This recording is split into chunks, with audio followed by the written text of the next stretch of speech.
Born in Scarborough, made in the Royal Navy. Start your journey. Search Made in the Royal Navy. The weekend sports breakfast on TalkSport with BT Sport. It's the unrivaled spirit of a sporting weekend in one unbeatable transmission of pre-match build-up, rapier-sharp analysis and massive opinion. Plus, a bucket load of laughs. I know this. Absolutely brilliant! The weekend sports breakfast, Saturday and Sundays from 7 on TalkSport with BT Sport. Sign up for BT Sport at bt.com/sport. Available on BT TV, Sky TV, online and on the go. The biggest season of live football ever is coming. Into the penalty area, they've got the lead! Stacked with over 500 games of live football, it's the event horizon of world-class football. What a way to do it! Kicks off August the 4th on TalkSport and TalkSport 2.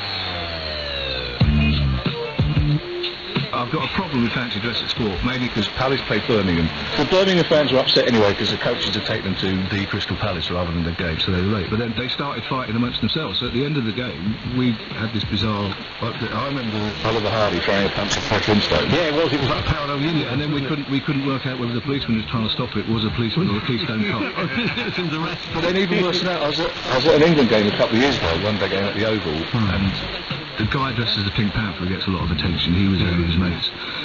And I was kind of like, there's a bloke dressed as a Pink Panther. I like him, he seems like... And then he had a pint of beer, but he drunk it through his eye.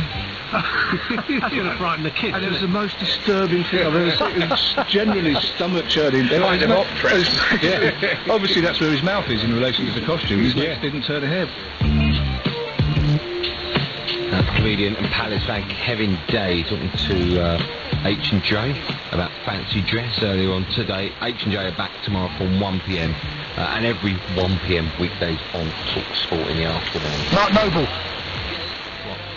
Mark Noble. Oh, you talking about homegrowns? Mm-hmm.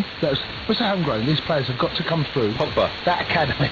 He's homegrown. Yeah. Well, he is. He classes it. You're not going to claim it, are you? Well, I'll claim it, yeah. Legally I can get away with it. Like you wouldn't. No, but he's not homegrown. He's not in the true sense of the word. He's classed as, you mean came through the academy. But then you moan about JT doing that, and he didn't get to Chelsea till he was, 13 from West Ham? Yeah, but he come through the system.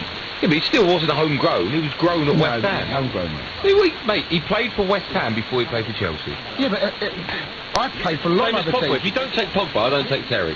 No, but the fact you spent 90 million on him kind of ruins the argument a bit, doesn't it? Really? Homegrown? Had he come through the system like Bellerin... So if Terry went out, if Terry was 25, went abroad and came back, would you class Terry as homegrown? Yeah, but not for what I'm asking. He is classed homegrown. I can't say he's not. No, but if he did that, would you class him as homegrown?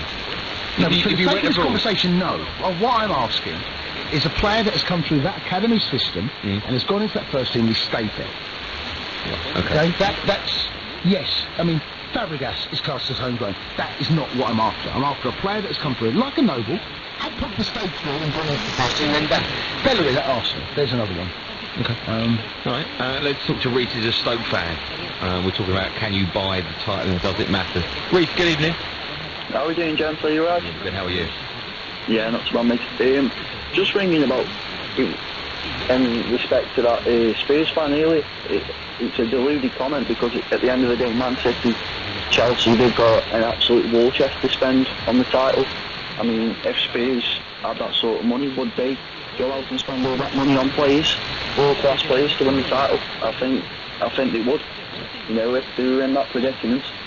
Bit of hypocrisy knocking about, Reece. Possibly, yeah. Yeah, we all know we'd love a player to come through and, do what John Terry did. And it's, like we said, it's getting harder and harder. But, well, I would love to think that over the next X amount of years, Chelsea get some of these players that are out on loan, that are doing exceptionally well. Tammy Abraham is one that's Swansea had a brilliant season last year in a struggling side at the foot of the Championship and scored a hatful of goals. Now his chance, who knows? But, now that Maxwell's come on, you can't see that happening in the next 2 to 3 seasons at least.